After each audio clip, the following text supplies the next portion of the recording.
Ten piedad de mí, oh Dios, conforme a tu misericordia, conforme a la multitud de tus piedades, borra mis rebeliones. Lávame más y más de mi maldad y límpiame de mi pecado, porque yo reconozco mis rebeliones y mi pecado está siempre delante de mí. Contra ti solo he pecado y he hecho lo malo delante de tus ojos, para que seas reconocido justo en tu palabra y tenido por puro en tu juicio. He aquí, en maldad he sido formado y en pecado me concibió mi madre. He aquí, tú amas la verdad en lo íntimo y en lo secreto me has hecho comprender sabiduría. Purifícame con hisopo y seré limpio. Lávame y seré más blanco que la nieve. Hazme oír tu gozo y alegría y se recrearán los huesos que has abatido. Esconde tu rostro de mis pecados y borra todas mis rebeliones. Crea en mí, oh Dios, un corazón limpio y renueva un espíritu recto dentro de mí. No me eches de delante de ti y no quites de mí tu Santo Espíritu. Vuélveme el gozo de tu salvación y espíritu noble me sustente. Amén. Porque cuando estamos en la presencia de nuestro Dios, es imposible no agradecer sus favores y sus misericordias. Vamos a exaltar, vamos a alabar el nombre de nuestro Dios con el canto al estar aquí.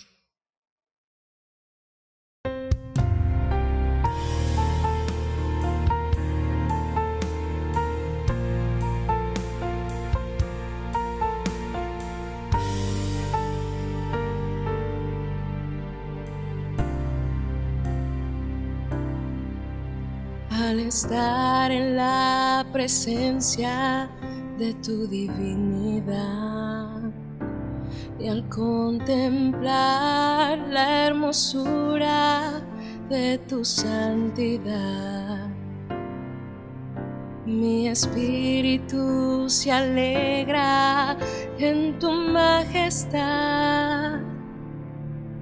Te adoro a ti.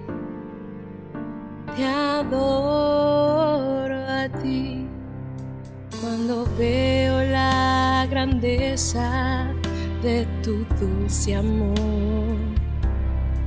y compruebo la pureza de tu corazón,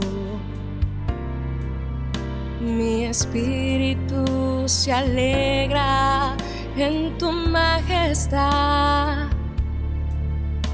Te adoro a ti, te adoro a ti, y al estar aquí delante de ti, te adoraré. Postrado ante ti, mi corazón te adora, oh Dios, y siempre quiero estar para contemplar tu santidad. Te adoro a ti, Señor, te adoro a ti. Al estar en la presencia de tu divinidad y al contemplar la hermosura de tu santidad, mi espíritu se alegra en tu majestad. Te adoro a ti, te adoro a ti. Cuando veo la grandeza de tu dulce amor y compruebo la pureza de tu corazón, mi espíritu se alegra en tu majestad. Te adoro a ti, te adoro a ti, y al estar aquí delante de ti te adoraré. Postrado ante ti, mi corazón te adora, oh Dios, y siempre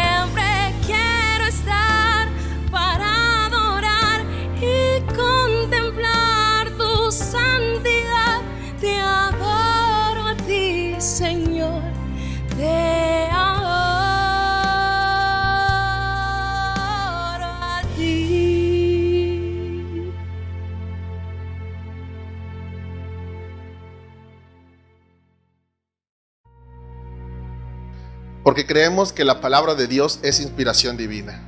Por lo tanto, vamos a tener la lectura bíblica que se encuentra en la carta a los Hebreos, capítulo 13, del versículo 10 al 16. Esta lectura la haremos de manera alternada. Yo leeré el primer versículo, ustedes el siguiente, el cual aparecerá en sus pantallas de color rojo, y nos unimos en el final. Amén, dice la palabra de Dios.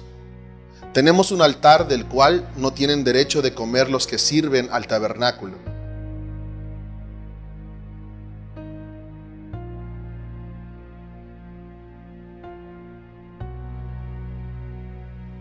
Por lo cual, también Jesús, para santificar al pueblo mediante su propia sangre, padeció fuera de la puerta.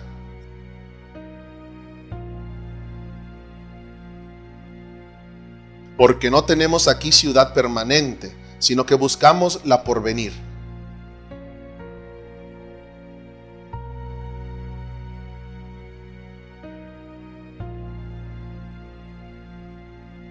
Todos, y de hacer bien y de la ayuda mutua no os olvidéis, porque de tales sacrificios se agrada a Dios. Amén. Palabra de Dios. Pidamos a nuestro Dios el perdón de nuestros pecados a través de la oración de confesión a cargo del reverendo Anastasio Priego Navarro. Vamos a orar. Estamos delante de ti, Padre Celestial, conscientes de que tú lo sabes todo de nosotros. Es una realidad que nosotros te ofendemos de diversas maneras, tanto personalmente como cuerpo tuyo, como iglesia. Hay tanta necesidad fuera de esas cuatro paredes, Señor, donde te adoramos, donde te honramos. Y este contexto tan difícil que se vive a nivel internacional nos ayuda a ver, Señor, que hay muchas maneras en las cuales como iglesia podemos servirte. Hemos fallado en no hacerlo, quizás intencionalmente en algún momento, pero también, Señor, a veces inconscientemente. Y es por eso, Padre mío, que te pido nos perdones, que nos ayudes, Señor, a corregir aquellos malos hábitos, aquellas malas actitudes que como iglesia podemos tener hacia el necesitado.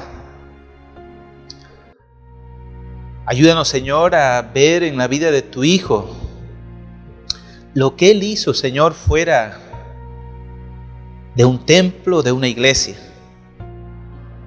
Y seguir ese modelo que impactó a miles de personas y lo sigue haciendo hasta este tiempo.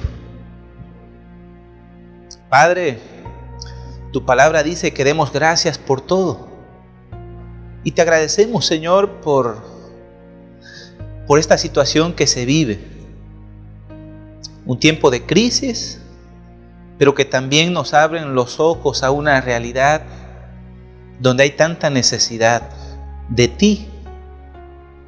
Y que al encerrarnos, Señor, no nos ha permitido verlos a ellos, Señor, y compartirles de tu palabra. Perdónanos, Señor, perdona a tu iglesia y ayúdanos a retomar el camino correcto. Te lo pedimos por Cristo Jesús. Amén. Reconocemos la dependencia total de nuestro Dios. Menguar para que crezca más en nuestras vidas el Señor. Vamos a cantarle a nuestro Dios con júbilo y con gozo el canto Yo quiero más de ti.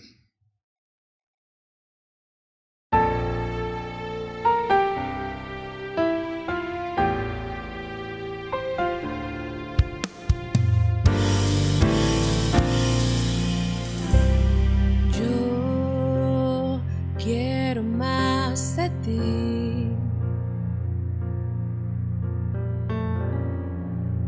Y habitar en tu presencia.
y habitar en tu presencia. Menguar para que crezcas tú, y cada día seré más como tú. Quebranta mi corazón, quebranta mi vida, te entrego mi voluntad a ti. Todo lo que soy, Señor, todo cuanto tengo es suyo. Yo quiero menguar para que crezcas tú. Yo quiero menguar para que crezcas tú. Yo quiero menguar para que crezcas tú.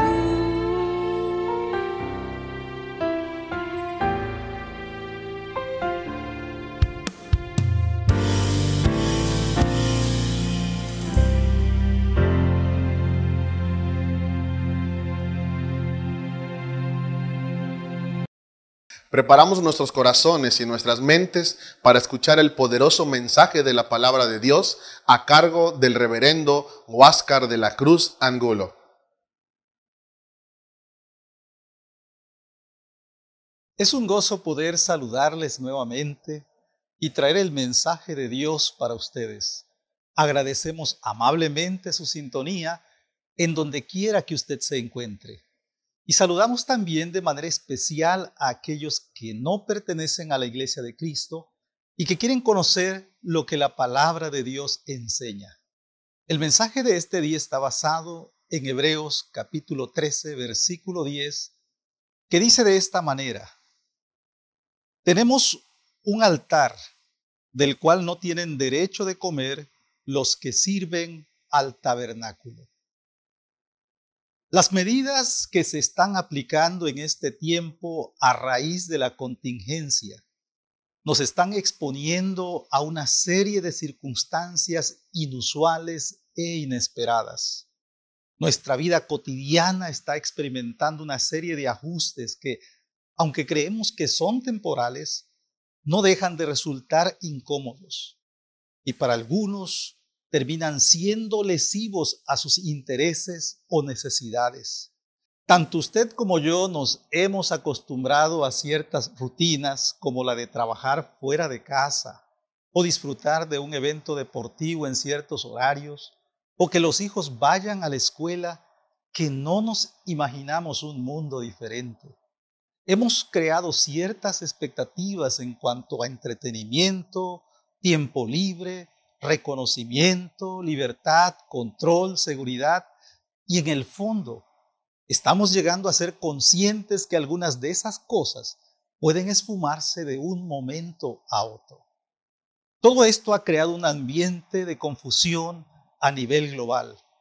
Algunos líderes de potencias mundiales que hasta tiempo atrás daban una impresión de arrogancia, no saben ahora qué hacer o cómo responder ante una situación que parece habérseles salido de control.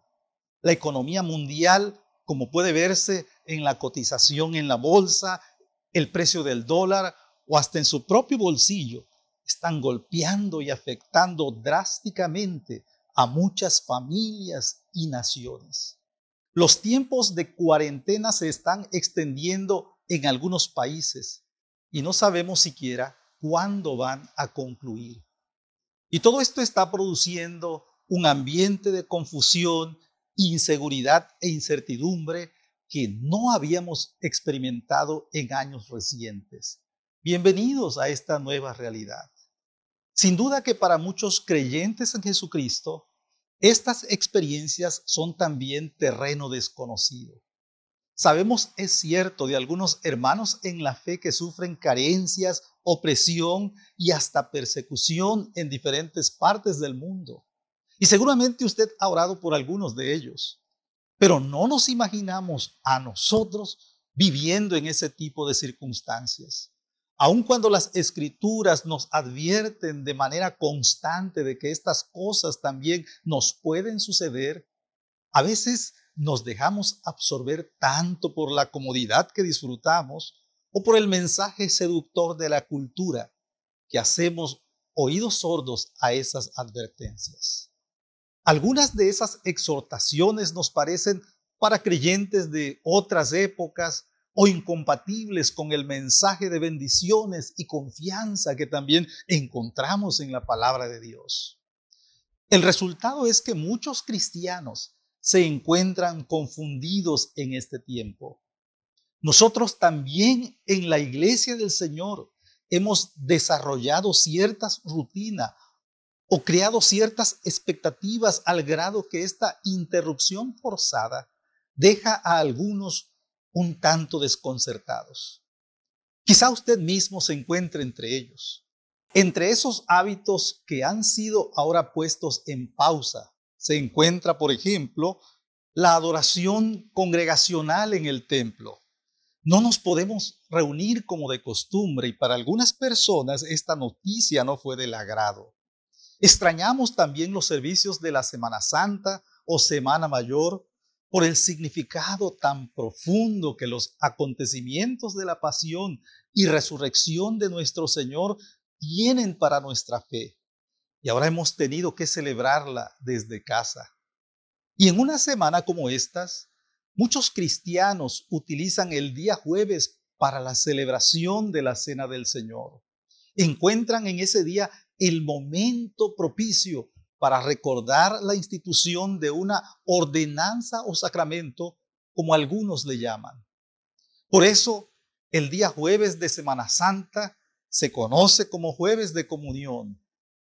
Pero ahora tristemente nos encontramos dispersos, temerosos del contacto físico con nuestros propios seres queridos y alejados de aquellos que han sido nuestros compañeros de batalla en el cuerpo de Cristo. Así que por esta ocasión no podremos estar frente a la mesa del Señor. No seremos capaces de celebrar la cena del Señor como Él lo encargó a sus seguidores. Las palabras, haced esto en memoria de mí, no se escucharán hoy por primera vez en muchos años en los recintos de los templos consagrados para ese fin. Y esta experiencia de ausencia, de aislamiento, de lejanía de la casa del Señor nos hace surgir algunas preguntas. ¿Por qué el Señor permite esto? ¿Por qué tenemos que pasar por situaciones en las que se nos hace imposible llevar a cabo lo que creemos son parte de nuestros deberes y privilegios como creyentes? ¿Afecta esta limitación la obediencia que le debemos al Señor? Y quizá no debemos pasar por alto la pregunta más importante. ¿Qué nos quiere enseñar el Señor al permitir que estas experiencias afecten también a su pueblo? Para intentar responder a estas preguntas, que son varias, vamos a examinar la experiencia de una de las comunidades de fe en los tiempos apostólicos. Lo que hoy conocemos como la Biblia aún se estaba escribiendo. Y uno de esos libros se dedica a hablar a estos cristianos que eran confrontados con situaciones adversas, conflictos para los que no estaban preparados. Algunos de ellos fueron desplazados de sus hogares. Otros tuvieron que sufrir la cárcel y la discriminación simplemente por ser cristianos. Este tipo de cosas podían soportarlas con vigor. Lo que más les dolía era que los alejaran del lugar de adoración, que no les permitieran participar de las actividades religiosas a las que estaban acostumbrados, mientras que sus perseguidores se sentían con un grado de superioridad hacia la fe de estos hermanos. Y ellos, al igual que nosotros, se preguntaban por qué Dios permite esto. ¿Cómo afecta a nuestra fe el que no podamos acercarnos al templo ni llevar a cabo ciertos actos hasta ese momento importantes para su desarrollo espiritual y su identidad como creyentes? Los creyentes a los que nos referimos son los destinatarios de la epístola conocida como Hebreos. Se entiende que esta comunidad cristiana estaba formada por creyentes de origen judío, de allí el nombre, y que hasta ese momento, como parte de su pasado religioso, seguían observando algunas de las prácticas del judaísmo. Hacer esto les permitía algunas cosas que ellos consideraban valiosas. Ellos podían de esa forma mantener su continuidad con el pueblo de Dios del Antiguo Testamento. Se gozaban en afirmar que ellos eran herederos legítimos de sus promesas y anunciaban con entusiasmo que con la venida de Cristo había iniciado el cumplimiento de las profecías que giraban en torno a su persona. Sin embargo, sus compatriotas judíos y sobre todo los líderes eclesiásticos no pensaban igual. En lugar de ver al cristianismo como una fe en la que se habían cumplido las esperanzas del judaísmo, lo rechazaban como una religión inferior, que no tenía sacerdotes, carecía de un templo como el de ellos, no contaba con sacrificios y tampoco era parte del pacto mosaico. Y este tipo de ataques hacía que estos creyentes se sintieran desarraigados, se sintieran sin identidad y además no encontraban respuesta ante quienes ahora aparecían como sus enemigos. La carta en su totalidad ofrece la respuesta que los creyentes necesitaban para reafirmar su fe y su identidad como pueblo de Dios. Al leer atentamente lo que el autor les expone, ellos van a comprender por qué Dios a veces permite ciertas cosas incómodas y difíciles para su pueblo, y antes de despedirse va a hacer una pausa para reafirmar que han entendido su mensaje. Qué alentador es escuchar que lo que ellos experimentan es parte del plan de Dios, que con humildad ellos necesitan adoptar una perspectiva divina de esas experiencias y comprender que en contra de toda apariencia, como pueblo de Dios, somos algo especial. Por eso este libro es importante para nosotros que luchamos con algunas de estas cuestiones. ¿Qué quiere Dios de nosotros como iglesia al permitir que cosas como estas nos afecten? ¿De qué maneras Él está interviniendo con su control soberano de todas las cosas para guiarnos hacia nuevas perspectivas, nuevas comprensiones de su voluntad para su pueblo? Examinemos pues algunas de las enseñanzas que Dios quiere que escuchemos en este tiempo de adversidad. Una de las cosas que podemos reflexionar es que como iglesia y como pueblo de Dios, necesitamos repensar nuestra identidad. Este tiempo de crisis y confusión nos dirige a examinar si no hemos malentendido lo que significa ser iglesia. El Señor nos llama a estudiar las Escrituras para que con sabiduría y discernimiento evaluemos quiénes somos en realidad. Y parte de la confusión de estos días se debe a que en la mente de muchos creyentes la iglesia es el edificio, el templo donde se congregan. Y entendemos de dónde viene la confusión. Muchos templos llevan el nombre iglesia escrito en la pared frontal para identificarse ante la sociedad que los rodea. Escuchamos incluso que algunos tienden a reconocer a la iglesia por su pastor, la iglesia del pastor López, la iglesia del pastor Warren, y cuando quedamos desprovistos de la posibilidad de congregarnos en el templo, para algunos es como si dejáramos de ser iglesia. Esto es un error bastante simple, pero muy común, que explica el malentendido de algunos creyentes en estos días. Qué difícil es para algunos asimilar que la iglesia son los creyentes, son aquellos que profesan a Cristo, quienes forman parte del cuerpo de Cristo. Nuestra identidad no viene de un edificio, de un ministerio, de una organización, ni de algún sustituto para aquel que es la cabeza de esa iglesia.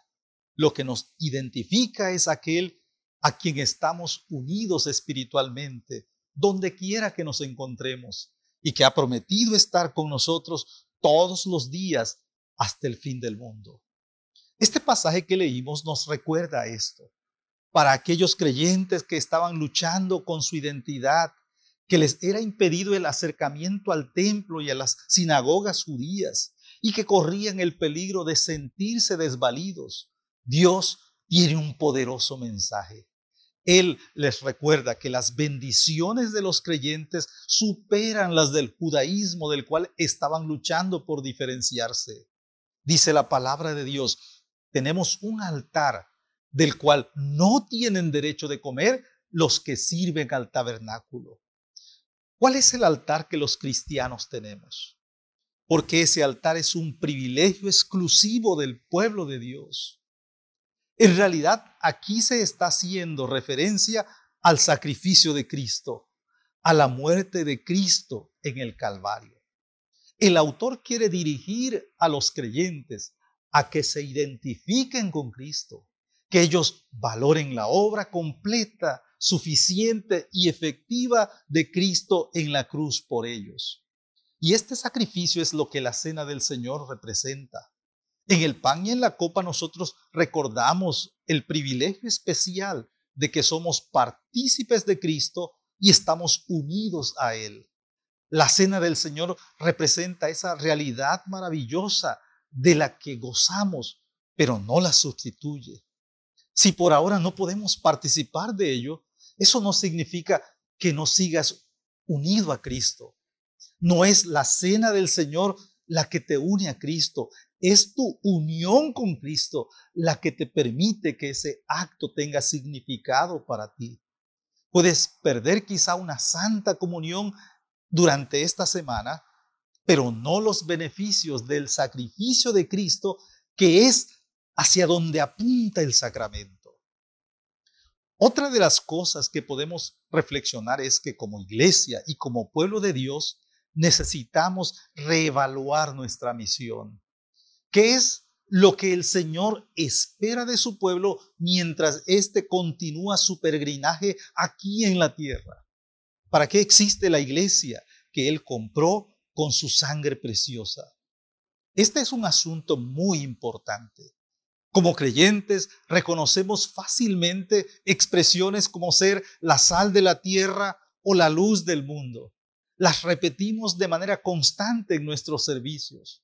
También sabemos de memoria en qué consiste la gran comisión, la encomienda del Señor de ir y hacer discípulos. Y sin embargo, a muchas de las iglesias actuales les cuesta trabajo llevar a la práctica esas realidades que expresan en qué consiste nuestra misión. Nos hemos refugiado en el templo y nos cuesta trabajo abandonar las 4 paredes del edificio. Es como si la gran comisión dijese al no cristiano, ven, en lugar de decirle al cristiano, ve. El Señor lo dijo de manera precisa a sus discípulos después de la resurrección. Como mi Padre me envió, yo les envío. Los envía fuera de la zona de confort, del templo de donde es fácil ser cristiano, al mundo donde necesitamos influir, transformar y servir. En este sentido, esta contingencia puede terminar siendo una bendición. Que el Señor nos lleve a nuestros hogares para que desde allí le adoremos y sirvamos, nos recuerda que nuestra primera iglesia es nuestra familia. Y qué bendición es que durante este tiempo de contingencia estén aprovechando para ministrar a los suyos con actividades que nos recuerden quiénes somos como pueblo de Dios y a quién servimos. Que como padres recuperemos nuestro lugar como verdaderos sacerdotes del hogar. Los receptores de esta carta estaban tristes porque no podían regresar al templo, al altar. Dios les hace esta exhortación poderosa. Salgamos pues a Él fuera del campamento, llevando su vituperio. Dios nos llama también a nosotros en este tiempo a recordar que nuestra área de influencia y de servicio es el mundo. Una última enseñanza en la que podemos reflexionar es que como iglesia y como pueblo de Dios necesitamos reenfocar nuestra adoración. ¿De dónde toma esta su verdadero significado? ¿Cuál es la adoración que al Señor le agrada? En el versículo 15 de Hebreos 13 dice de esta manera: así que ofrezcamos siempre a Dios por medio de Él sacrificio de alabanza, es decir, fruto de labios que confiesen su nombre. La adoración tiene diferentes facetas. El culto que ofrecemos en el templo es la adoración congregacional, cuando nos reunimos como pueblo para alentarnos, exhortarnos y glorificar a nuestro buen Padre. Pero toda nuestra vida debe ser también de adoración a Dios. El Señor no está interesado en los sacrificios de animales, sino sacrificios de alabanza que confiesen su nombre. Y esto es algo que el pasaje dice: debemos ofrecer siempre a Dios, en nuestro hogar, en el trabajo, en donde quiera que nos encontremos, podemos alabar al Señor. Y esta adoración no significa simplemente andar cantando himnos, leyendo la palabra. El versículo 16 de este pasaje nos explica: y de hacer bien y de la ayuda mutua no os olvidéis, porque de tales sacrificios se agrada a Dios. Qué bendición entonces que el Señor nos conceda este tiempo que podemos ocupar para esa ayuda mutua, para hacer el bien. En este tiempo tal vez signifique ser responsable de no ser agente de contagio a otros. Así que, pueblo del Señor, no olviden quiénes son, para qué estamos aquí y cómo podemos dejar una huella perdurable en este tiempo de contingencia. Que se diga de nosotros aquellas palabras de la Escritura. Y quién sabe si para esta hora has llegado al reino. Que el Señor les use de una manera poderosa y que mucha gente pueda conocerle en este tiempo por medio de su pueblo.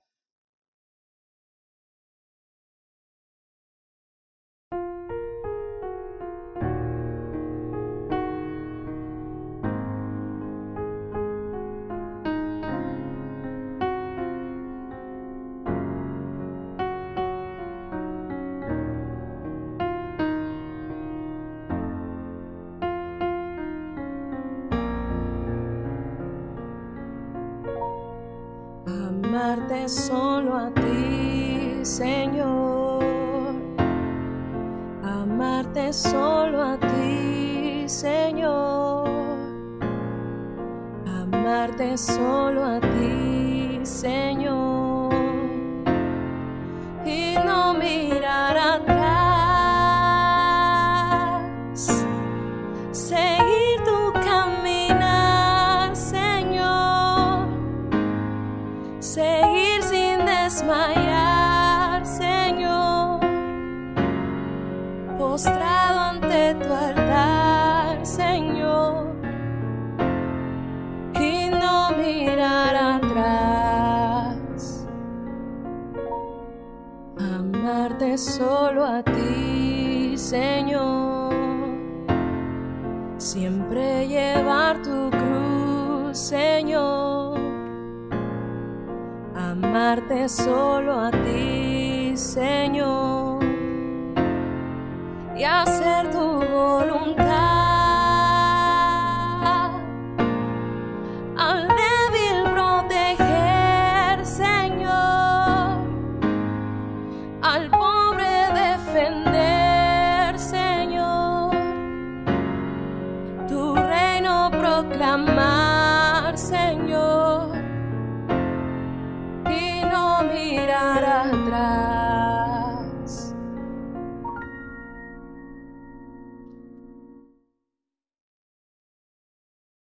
Damos gracias a Dios porque nos ha permitido desarrollar el servicio en línea del día de hoy.